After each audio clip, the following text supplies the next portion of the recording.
bienvenue dans 300 secondes de crime, une série d'épisodes hebdomadaires qui font partie du podcast Contre-enquête. Aujourd'hui, nous allons plonger dans le parcours surprenant de Victor Lustig, l'escroc de génie qui a vendu la Tour Eiffel non pas une, mais 2 fois. Voyons ensemble comment ce maître de la supercherie a dupé ses victimes qui pensaient faire une bonne affaire, allant même jusqu'à tenter d'arnaquer le célèbre gangster Al Capone. Avec la vie de Victor Lustig, nous allons découvrir les multiples facettes de cette étrange carrière criminelle, marquée par des arnaques audacieuses et un nombre impressionnant de changements d'identité.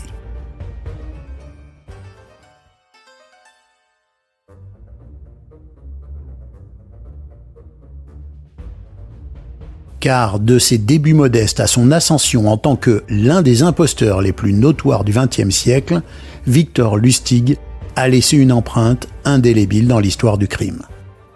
Au début du XXe siècle, les sociétés occidentales, fascinées par le progrès et l'innovation, étaient prêtes souvent à croire aux inventions les plus incroyables, livrant aux escrocs et arnaqueurs en tout genre un public naïf et crédule.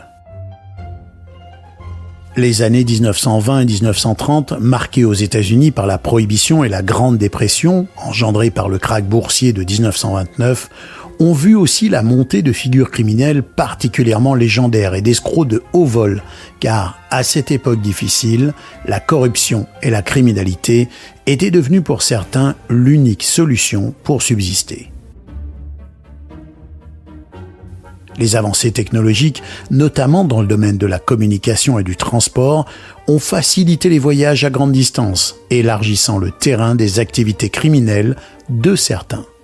C'est dans ce contexte complexe et tumultueux que Victor Lustig a inventé ses arnaques, profitant de la cupidité autant que de la naïveté de ses victimes pour construire sa légende. Lustig est né en 1890 dans ce qui est aujourd'hui la République tchèque. Il parlait plusieurs langues et a commencé sa carrière d'escroc en arnaquant les gens dans des parties de cartes pendant des voyages sur des paquebots.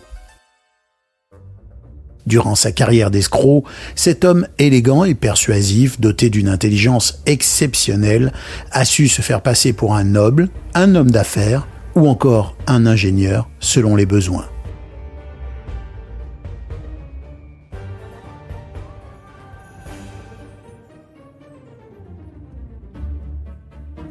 C'est en 1925 que Victor Lustig a orchestré l'une de ses plus audacieuses arnaques, la vente de la Tour Eiffel. Profitant de l'après-guerre et de la confusion entourant la maintenance des monuments parisiens, Lustig a fabriqué de faux documents gouvernementaux et s'est fait passer pour un fonctionnaire. Comme souvent, l'escroc s'appuie alors sur des faits réels, puisque des articles dans les journaux font alors état du coût très important d'entretien que représente la Tour Eiffel quelques décennies après l'exposition universelle de 1889. Lustig a inventé toute son arnaque sur cette base et a invité 6 ferrailleurs à une réunion secrète, leur expliquant que l'État cherchait à vendre la Tour Eiffel en raison de ses coûts de maintenance prohibitifs. Mais selon Lustig, pour des raisons politiques, il fallait bien sûr que l'affaire se fasse dans la plus grande discrétion et rapidement. L'un des ferrailleurs, séduit par l'idée de posséder le monument iconique, a mordu à l'hameçon et a payé une somme rondelette pour l'acquérir. Et une fois qu'il a réalisé qu'il s'était fait avoir, le malheureux acheteur n'a pas osé déposer plainte de peur d'avoir l'air ridicule. Victor Lustig, probablement enhardi par la réussite de son premier coup, a donc tenté de vendre la Tour Eiffel une seconde fois. Après tout, il existait sûrement 2 personnes assez crédules pour croire à ces histoires. Cependant, cette seconde tentative n'a pas abouti. Sa nouvelle cible, après avoir soupçonné la supercherie, a menacé de le dénoncer à la police.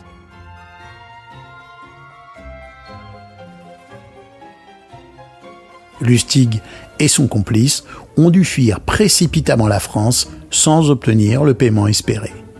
Il n'en reste pas moins que l'escroquerie réalisée avec une audace inouïe et un sens du théâtre incroyable est devenue légendaire.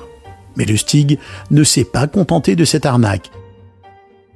Aux États-Unis, Lustig a approché Al Capone en sollicitant un prêt de 50 000 $, dont il promettait de doubler la somme par des investissements particulièrement rentables.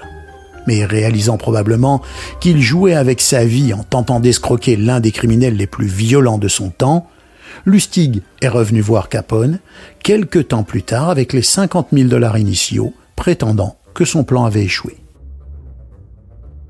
Impressionné par ce geste d'honnêteté, ce qui est un comble pour un escroc, Capone lui aurait alors donné 5 000 $ pour ses efforts.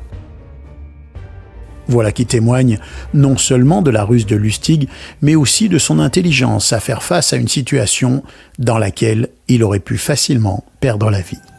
Et ces 5 000 $ ne sont pas le seul gain que Lustig a fait dans cette affaire, puisqu'on dit que c'est grâce à cette arnaque manquée qu'il a commencé à travailler avec la bande d'Al Capone en se livrant au trafic de fausses monnaies.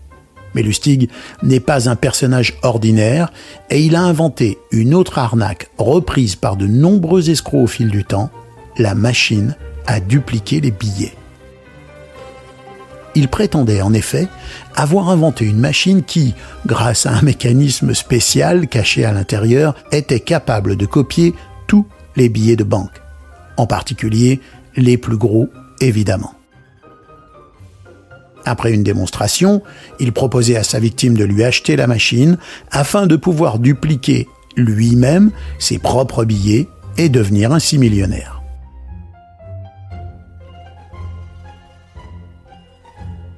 Son astuce était simple puisqu'il lui suffisait de cacher dans la machine un billet identique à celui qui l'introduisait devant sa victime et qu'il présentait ensuite comme une copie.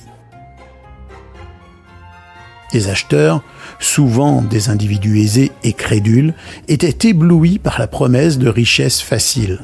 Cependant, une fois la transaction effectuée, Lustig disparaissait avec la vente, laissant derrière lui des victimes désemparées avec une machine inutile. Cette arnaque a bien entendu consolidé sa réputation en faisant de lui l'un des escrocs les plus imaginatifs de son époque.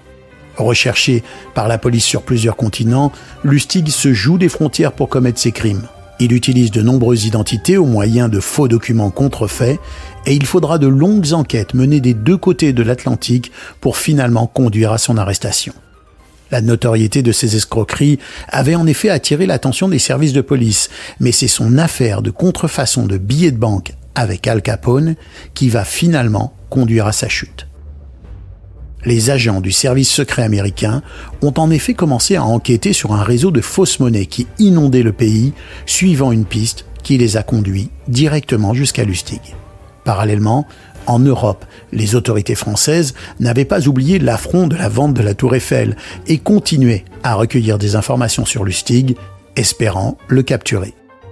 La coopération internationale entre les agences, qui fait partie des premières du genre, a été assez cruciale pour suivre les mouvements de Lustig, qui utilisait ses multiples identités pour se déplacer et commettre ses crimes.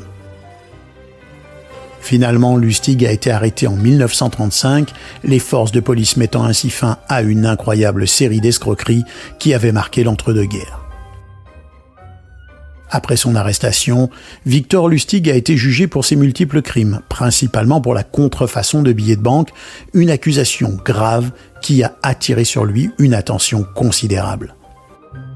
Il est en effet accusé d'avoir mis en circulation plus de 2 millions de dollars de faux billets, ce qui est une somme énorme pour l'époque. Lors du procès, des preuves accablantes contre lui ont été exposées, mais Lustig, toujours éloquent et confiant, a tenté de se défendre avec son habituelle facilité à justifier l'injustifiable. Les charges étaient pourtant trop lourdes et il a été reconnu coupable et condamné à 20 ans de prison, marquant ainsi la fin de sa carrière criminelle.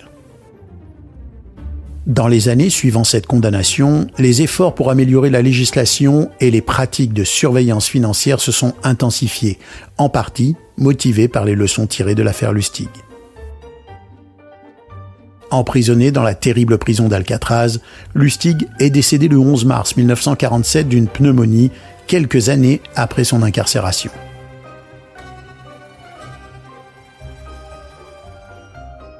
Ce récit est maintenant terminé, Cette histoire nous rappelle que derrière chaque arnaque et chaque escroquerie se cache une combinaison d'intelligence, d'audace et aussi de profonde compréhension de la nature humaine.